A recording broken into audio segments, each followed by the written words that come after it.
स्वागत है आप सबका मेरे यूट्यूब चैनल पर जिसका नाम है श्री जी।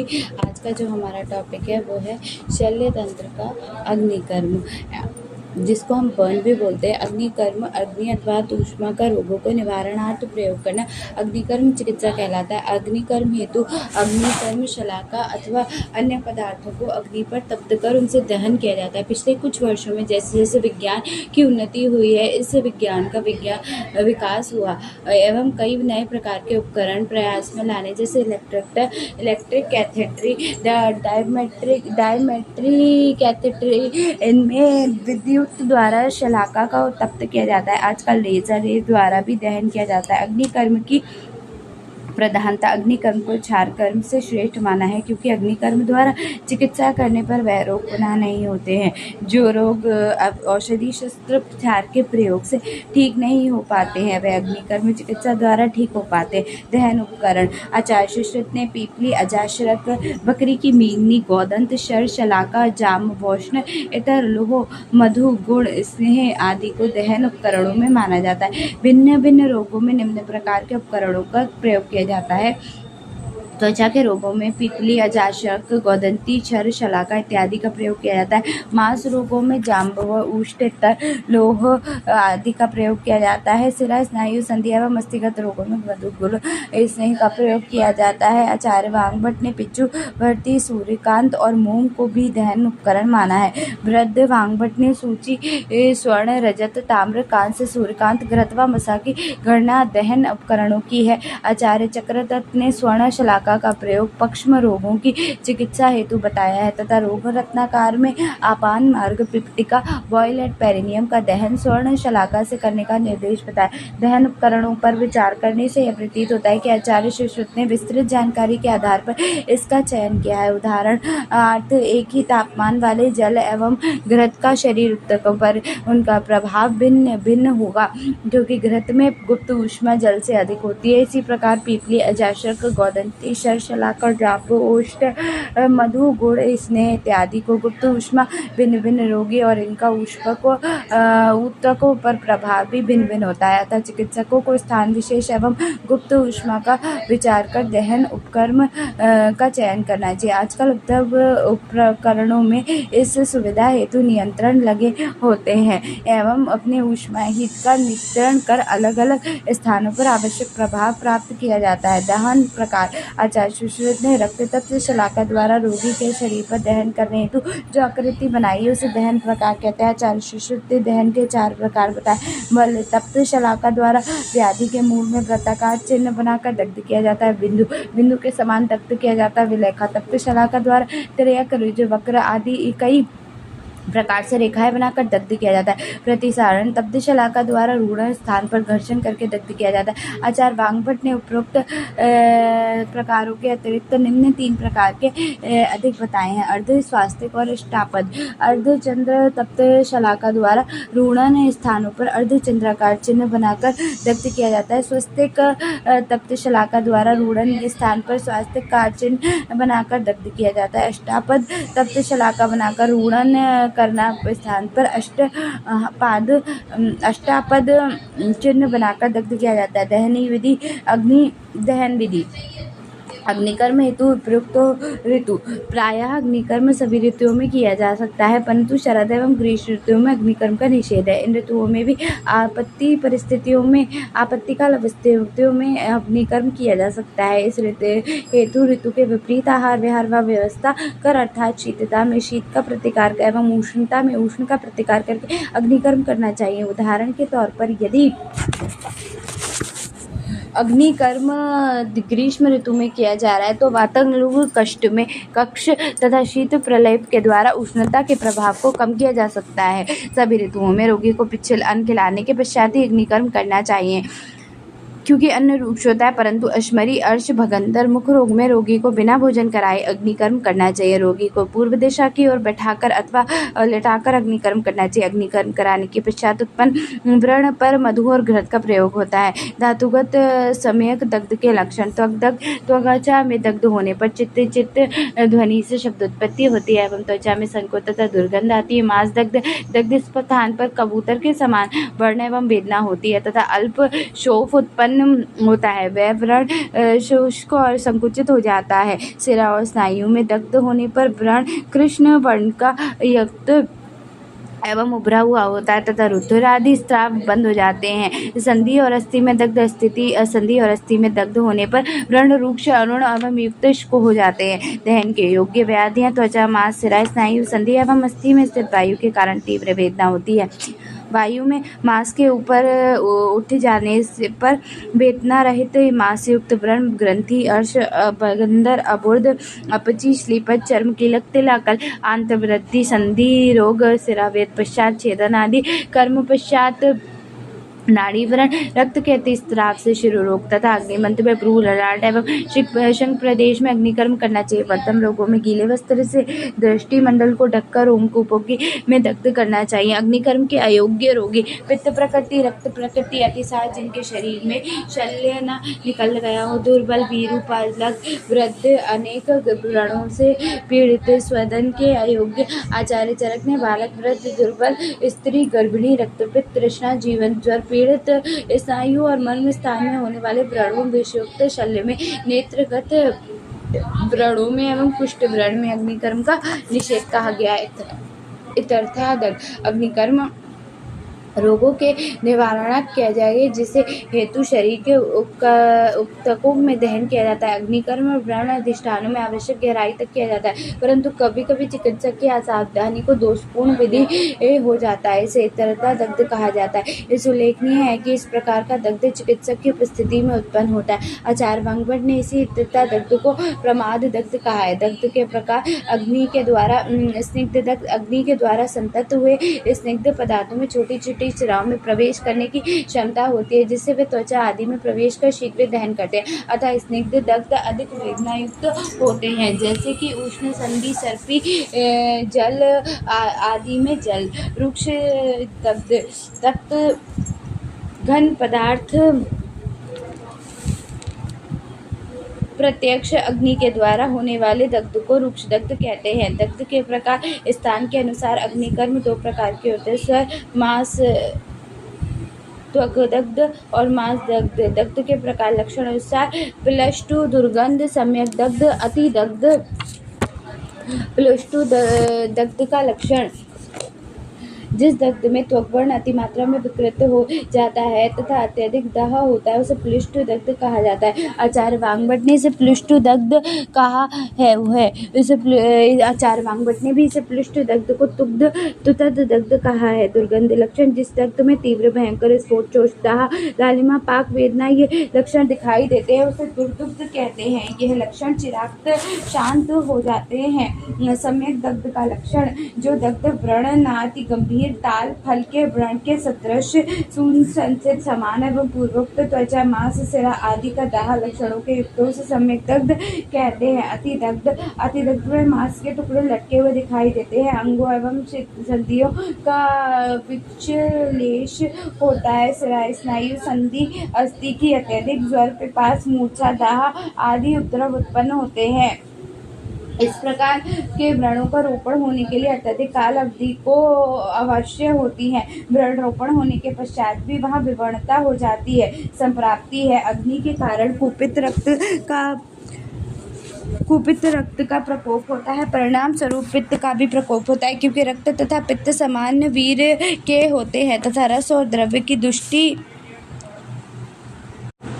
क्योंकि रक्त और पित्त समान वीर के होते हैं तथा रस और द्रव्य की दृष्टि से समान धर्मी होने से वेदनाएं होती है। स्वाभाविक दाह होता है, शरीर पर स्फोटों का निर्माण होता है और रोगी ज्वर एवं तृष्णा से पीड़ित होता है। चिकित्सा प्लुष्ट दग्ध चिकित्सा प्लुष्ट दग्ध में उपचार करना चाहिए। इसमें दग्ध स्थान को अग्नि की सहायता से गर्म किया जाता है। उष्ण बाहरी लेप तथा उष्ण वीर अभ्यंतर औषधि प्रयुक्त करनी चाहिए। व्रण प्रक्षालन में पनारात जल, उष्ण जल का भी प्रयोग करना चाहिए। इस दग्ध के कारण शरीर सिविन हो जाता है, जिसके कारण रक्त भी सिवित्र हो जाता है। इस अवस्था में शीतोपचार करने पर रक्त का चंदन होता है, अतः प्लुष्ट दग्ध में उष्णोपचार होता है। दुर्गंध चिकित्सा दुर्गंध अवस्था में शीत एवं उष्ण इन दोनों प्रकार की चिकित्सा करनी चाहिए, तथापि घृतालेप तथा सेक का उपयोग शीत स्वरूप में ही करना चाहिए। सम्यक दग्ध की चिकित्सा सम्यक दग्ध में वंशलोचन, लक्षण, चंदन, रक्त चंदन, गैरी तथा गुडुचि का सम्यक पूर्ण करके उसमें घृत मिलाकर उसका अवलेपन करना चाहिए।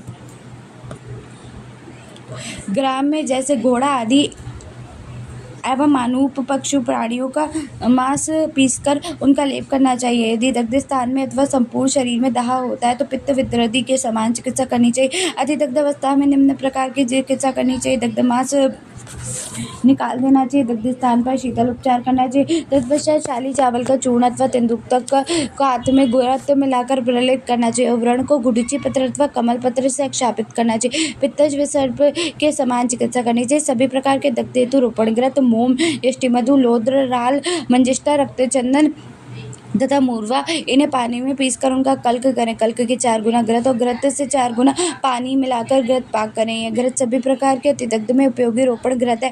तेल घृत आदि स्नेहों से दग्ध होने पर चिकित्सा करनी चाहिए। धूमोपहत रोगी में प्रायः निम्नलिखित लक्षण धूमोपहत है इसके रोगी में प्रायः निम्नलिखित लक्षण दिखाई देते हैं। श्वसन क्रिया में उपद्रव, छींक, आत्मान, कास, नेत्र दाह तथा नेत्र में लालिमा दिखाई देती है। उच्छ्वास द्वारा धुआं निकलता है अथवा श्वसन धूम्रगंधी होता है। धुएं के अतिरिक्त अन्य पदार्थों का गंध ज्ञान नहीं होता है। रस ज्ञान नष्ट हो जाता है तथा श्रवण शक्ति नष्ट हो जाती है। रोगी तृष्णा, दाह एवं चोट से पीड़ित होकर दुर्बल हो जाती है तथा मूर्छा उत्पन्न होती है।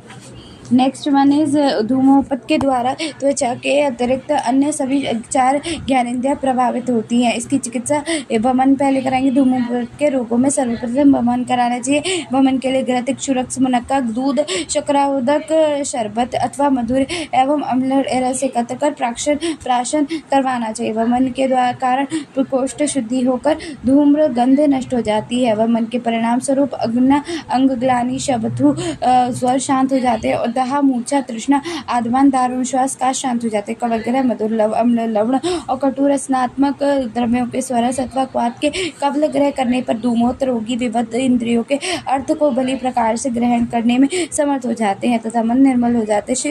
शिरोविरेचन में रोगी की दृष्टि शुद्ध हो जाती है। सिर एवं गला साफ हो जाते हैं। आहार तत्पश्चात रोगी को अविधा, लघु एवं स्निग्ध आहार देना चाहिए। आचार्य हारिस ने धूमोपत की चिकित्सा हेतु वमन, क्षीरपान तथा जल में तैरना आदि उपाय बताए। दग्ध प्रकार की चिकित्सा कालानुसार उष्ण वायु तथा वीर, आतप, तेज धूप, लू अथवा सन स्ट्रोक इसके दग्ध होने पर शीत उपचार करना चाहिए। अत्यधिक शीत, वर्षा तथा शीत वायु से युक्त दग्ध में उष्णोत्तक उपचार तथा स्निग्ध उपचार करना चाहिए। इंद्र, वज्र, विद्युत आदि प्रकार के दग्ध में विशेष सिद्धि नहीं होती क्योंकि प्रातः रोगी को मृत्यु हो जाती है। यही यदि रोगी जीवित रह जाता है तो स्नेह, अभिअंग परिषेक तथा प्रदेह के द्वारा उपचार करना चाहिए। करेंटली प्रैक्टिसिंग मेथड ऑफ अग्निकर्म। First of all the patients and duly examined about the procedure and written consent must be taken. The injection tetanus prophylaxis should be given IM before the procedure. Positioning of the patient should be manipulated according to the site on which the agnikarm is going to be performed. Example: prone in backache, supine in plantar, corner sitting on the supine in tennis elbow. The Agnikarma Shalaka is made red hot by the heating on the gas burner. Nowadays, probable thermal catheterizing machine is being used when Agnikarma Shalaka is made up of red hot by heating on the gas burner. Nowadays, a portable thermal catheterizing machine is being used when does not require a burner, coal, etc. The part on which the Agnikarma is going to be done should be cleaned with the antiseptic solution of the Triphala quartz, but never spirit or the alcoholic antiseptic solution as these are inflammable. After assuring the patient, the tip of the red hot shalaka should be touched, creating mark like the circular, semicircular, dotted, straight line, etc. Agnikarma should be deeper as required. Example: in the painful pathological condition, Agnikarma should be done on the maximum tender point,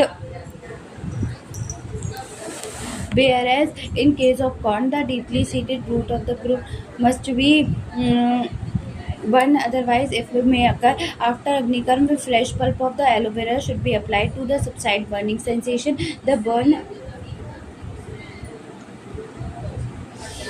The burn wound should be appointed with the mixture of honey and the grit followed by the stellar mending. The suitable analgesic and the antibiotic should be prescribed if required. The bandaging is contraindicated in the burn wound, but a burn wound occurred due to the therapeutic catheterization can be bandaged. Modern concept of Agni Karm heat therapy. Heat therapy is used of the heat energy for the treatment of the disease such as for the pain relief and the health. They can be taken source of the heat like a piece of hot cloth, hot water, ultrasound heat paying pad, etc. It can be beneficially to those with the joint pain and stiffness and injuries to the deep tissue of the skin. The therapeutic effect of the heat include the increasing the extensibility of the collagen tissue, decreasing the joint stiffness, reducing pain, relieving muscle spasms, reducing inflammation, edema, and aids in the post-acute phase of the healing, and increasing blood flow. The increasing blood flow to the flow affected area, providing the protein, nutrients, and the oxygen for better healing. It is of two types: superficial and the deep heat. The superficial moist heat, water, hair bath, steam bath, paraffin wax bath, etc. Dry heat, heating lamp, heating pads, infrared, etc. The deep heat, short wave diathermy, long wave diathermy, ultrasonic diathermy, etc. The laser therapy is a form of the phototherapy which involves the applications of the monochromatic light over the biochemical tissue of the electron. The biomodulative effect within that tissue. The lower power laser radiation is used in the physiological therapy, and higher power laser radiation is used in surgery for cutting the tissue and the tissue coagulation. The maser therapy, maser microwave application of the stimulation emission of radiation is produced in the radio waves. Energy is used to destroy the diseased tissue or the microorganisms, leaving the healthy tissue undamaged. The ultraviolet radiation is an invisible electromagnetic wave which lie in between visible light wave and X-ray with a wavelength 10 mm to 400 nm. UV is used in the treatment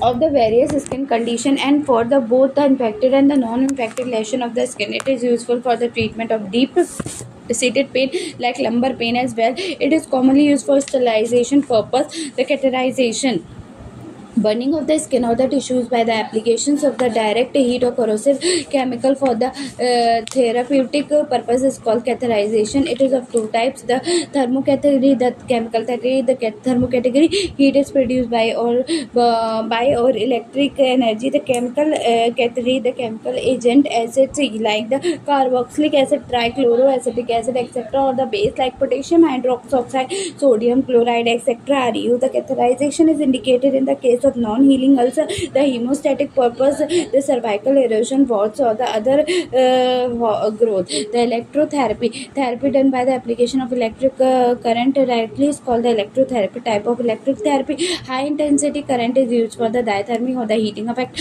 Low intensity current is used for the stimulation of nerve or the muscle. Todam is a traditional therapy which is practiced by the rural Himalayan people for the pathologically liver condition, stomach upset, joint pain, backache, malacia, etc. In this technique, a long curved iron rod is called toy is heated to make it red hot and then placed on the seized part of the body for a few seconds, and after that the olive oil or the mustard oil is applicable on the burn area. It is very similar to the Agni Karm. Probable action of the Agni Karm: the aspect Agni process is Udikshna, Sukshma and Ashukari good, which are opposed to the Vat, and the anti-cuff properties. Physical heat from a red hot chalaka is transferred as therapeutic heat of the Tvak Dhatu by producing the Samyak Dugdha Varna from the Tvak Dhatu. This therapeutic heat act is there for in three ways. First, due to Ushna, Tikshna, Sukshma, Ashukari gun, it removes the Srotas Vradadi, pacifies the vitiated Vat and Kaph dosh and manipulates their equilibrium. Secondly, it increases the Ras Samvahan to the affected site, the excess blood circulation to the affected part flushes away the pain, producing the substance, and the patient get relief from the symptoms. Third, therapeutic heat increase the dhanvaktiri, so metabolism of the dhatu become proper and digested the amdosh from the affected site and promote the proper nutrition from the purva dhatu. This result is precipitated in the form of the relief from all painful conditions. Furthermore, it can be concluded that the therapeutic heat goes to the deeper tissue like the mass dhatu and the neutralize the sheath gun of the vat kapha dosh. Hence, the vitiated dosh come to the phase of the equilibrium and the patient get relief from the symptoms. Modern aspects, the use of the local heat may provide the relief of pain and painful muscle spasms by the accelerations of the metabolic process, and while the fluid viscosity of the joint is known as to decrease with the increasing temperature, and the joint stiffness is related to the increase in overall fluid viscosity. Hence, the relief of the joint stiffness is provided with the more therapy by a reduction in the synovial fluid viscosity. Next topic is burn, जो हम next video में cover करेंगे, अभी नहीं करेंगे, ठीक है। Burn वैसे हो चुका है बर्न, और फिर भी एक बार करवा देंगे, ठीक है।